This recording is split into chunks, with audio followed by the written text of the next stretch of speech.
Test series का सच्चाई समझिए। जब हम लोग यूपीएससी के प्रीलिम्स देते थे ना, तो हम लोग टेस्ट सीरीज बहुत कम लगाते थे।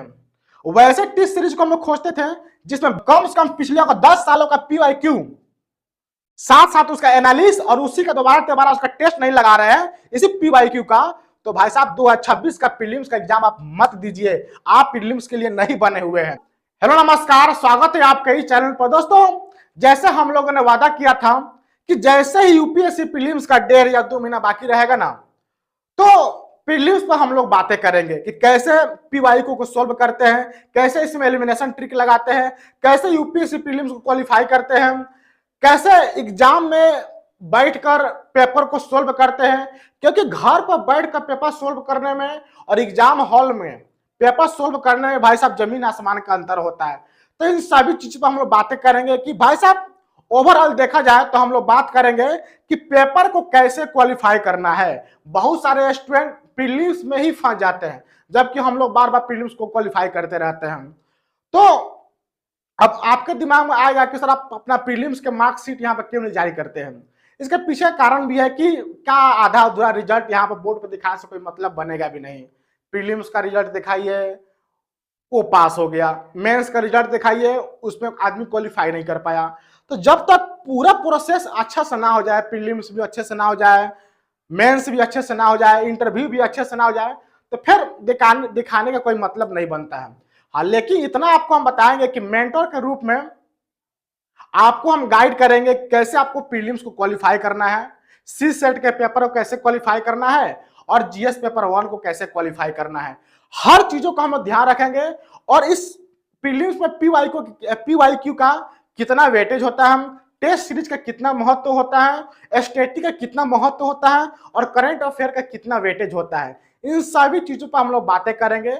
लेकिन बहुत सारे बच्चों के दिमाग में एक बात चलता है कि सर हमारा अभी इस वक्त टेस्ट सीरीज जब लगा रहे हैं ना, चाहे ऑल ओवर इंडिया का बात करें, चाहे कोई भी किसी भी कोचिंग का अगर रेंडमली वो टेस्ट सीरीज लगा रहे हैं, तो उनका नंबर हो सकता है कि बहुत ज्यादा आ रहे हो सकता है कि नंबर बहुत कम आ रहे हो, 30, 50, 60, 70 के सराउंडिंग में उनका नंबर आ रहा होगा। तो अभी वो टेंशन में होंगे, डिप्रेशन में होंगे। देखिए, एक बात आपको हम बताएंगे, एक बात देखिए, टेस्ट सीरीज का सच्चाई समझिए। जब हम लोग यूपीएससी के प्रीलिम्स देते थे ना, अभी आगे भी देने वाले हैं, तो हम लोग टेस्ट सीरीज बहुत कम लगाते थे। वैसे टेस्ट सीरीज को हम लोग खोजते थे जिसमें बेसिक कम से कम 15 से 20 सवाल बेसिक होना चाहिए। अगर आप टेस्ट सीरीज लगा रहे हो और उस टेस्ट सीरीज में 15 से 20 सवाल यदि बेसिक नहीं है, तो उस टेस्ट सीरीज को वहीं पर जलाकर फेंक दीजिए। उस टेस्ट सीरीज का कोई मतलब नहीं है।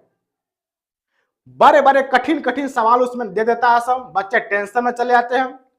तो फिर वैसे टेस्ट सीरीज का कोई मतलब नहीं जिसमें सवाल बहुत कठिन लेवल का हो। 15 से 20 सवाल यूपीएससी हर साल अपने पेपर में बेसिक सवाल पूछता है, जो अगर आप नॉर्मली कुछ भी बेसिक चीजें पढ़ कर जाते हैं ना, तो उस सवाल को भी आप एलिमिनेशन ट्रिक लगाकर या कुछ ना कुछ कर कर लोग उस आंसर तक पहुंच जाते हैं।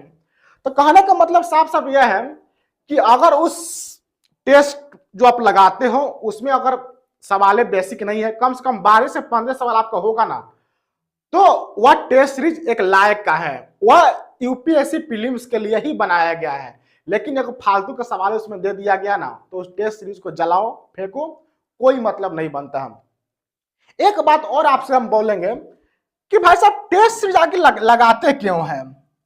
टेस्ट सीरीज का आखिर इसमें क्या भूमिका होती है?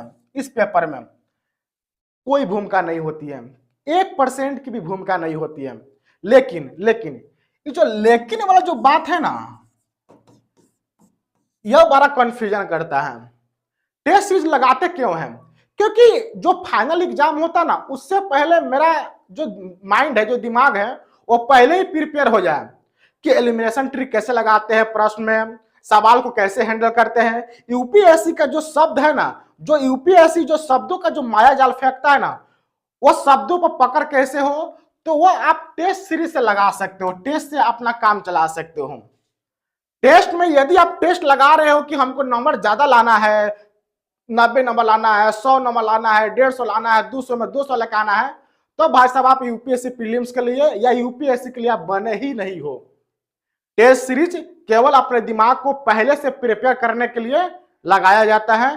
नंबर यदि कम आ रहा है तो बिल्कुल आप टेंशन मत लो, बिल्कुल भी आप टेंशन नहीं लो मत लो। और यदि पेपर में 15 से 20 सवाल बेसिक ना हो तो यह हो गया टेस्ट का बात कि यदि आपको नंबर कम आ रहा है तो टेंशन मत लो। दूसरा बात हम लोग ये कर लेते हैं ना कि कौन सा बुक से कितना सवाल एग्जाम में पूछता है, स्टैटिक का कितना महत्व होता है, और आपका भाई साहब करंट अफेयर का कितना महत्व होता है, किस पर अधिकांश पर फोकस करना पड़ेगा। हम लोग इन सभी चीजों का बात करेंगे और हम लोग क्लास बहुत जल्द लेने वाले हैं। यहां पर देखो कि हर साल यूपीएससी कम से कम इकोनॉमी से लगभग 15 से 20 सवाल के आसपास सवाल पूछता ही है। 2020 में और 21 में सवाल यूपीएससी ने 21 पूछा, 20 में और 18 में, 24 तक, मतलब साफ साफ ये समझो ना कि 15 से 20 सवाल आपको यूपीएससी इकोनॉमिक्स का पूछता ही है। इकोनॉमिक्स का एक रिसोर्सेज आपको नहीं मिलने वाले हैं। इकोनॉमिक्स में आपको करंट अफेयर, क्योंकि यूपीएससी पूरा करंट अफेयर ही पूछता है। आपको हमेशा देखो इसमें आपको दो चीज ध्यान रखना पड़ता है, एक स्टैटिक और एक करंट अफेयर। लेकिन वो करंट अफेयर हमेशा स्टैटिक के साथ कनेक्ट कर कर आपको पढ़ना पड़ेगा, हमेशा अपडेटेड वर्जन में, तभी आप इकोनॉमिक्स के पेपर को सोल्व कर पाइएगा। पॉलिटी का भी इसमें महत्वपूर्ण भूमिका होती है। पॉलिटी में करंट अफेयर का कोई मतलब नहीं बनता है। यदि आप पॉलिटी में, हाँ देखिए होता क्या है ना कि पिछले 2 सालों को देखिए कि करंट अफेयर पॉलिटी में क्या क्या बना हुआ है, और उसी को आप स्टैटिक से जोड़ कर पढ़ लीजिए, क्योंकि जो उसका करंट अफेयर बनता है ना वह स्पेशल करंट अफेयर नहीं बनता, वो करंट अफेयर आपको स्टैटिक बना कर पूछता है। जैसे मान लेते कि अगर राष्ट्रपति के बारे में करंट अफेयर आ गया, राष्ट्रपति का चुनाव हो गया, या प्रधानमंत्री पर आपको अविश्वास प्रस्ताव आ गया, या कुछ भी ऐसे आ गया, तो आपको डायरेक्ट उसके बारे में नहीं पूछेगा, उसको स्टैटिक बनाकर पूछेगा। तो हर चीजों का ऐसा ही होता है। तो आपको सबसे ऊपर जो वेटेज रखना है ना, वो आपको सबसे ऊपर रखना है पॉलिटी का भाई साहब। उसके बाद आपको वेटेज रखना है इकोनॉमिक्स का, उसके बाद आपको जियो रखना है, प्लस मैप रखना है। अब मैप में आपको रखना है आईआर का। आपको 8 से 9 सवाल हमेशा आपको आईआर से मिल जाएंगे, और तब इसके बाद आपको एनवायरमेंट एंड इकोलॉजी रखना है। इतना चीजें अगर आप पहले कर लेते हो तो आप आसानी से यूपीएससी प्रीलिम्स को क्वालिफाई कर लोगे। लेकिन एक बात और आपको हम बताने वाले हैं, प्रीलिम्स को क्वालिफाई करने के लिए जितना यह महत्वपूर्ण है ना, इससे लाख गुना महत्वपूर्ण है पिछले 10 सालों का, पिछले 10 सालों का PYQ देखना नहीं, उसका भाई साहब एनालिसिस करना, यह ज्यादा जरूरी है। PYQ देखना, यूपीएससी शब्दों का कैसे माया जाल फेंकता है उसको देखना, और साथ साथ उसका एनालिसिस भी करना, क्योंकि यूपीएससी जो जिस टॉपिक से सवाल बनाता ना, वही टॉपिक आपको 2 साल 3 साल के बाद वो रिपीट होते रहते हैं। तो यदि हम आपसे अगेन बोलते हैं कि यदि आप 2026 का यूपीएससी का प्रीलिम्स देने जा रहे हैं ना, तो कम से कम पिछले 10 सालों का PYQ, साथ साथ उसका एनालिसिस, और उसी का दोबारा उसका टेस्ट नहीं लगा रहे हैं इसी PYQ का, तो भाई साहब 2026 का प्रीलिम्स का एग्जाम आप मत दीजिए। आप प्रीलिम्स के लिए नहीं बने हुए हैं।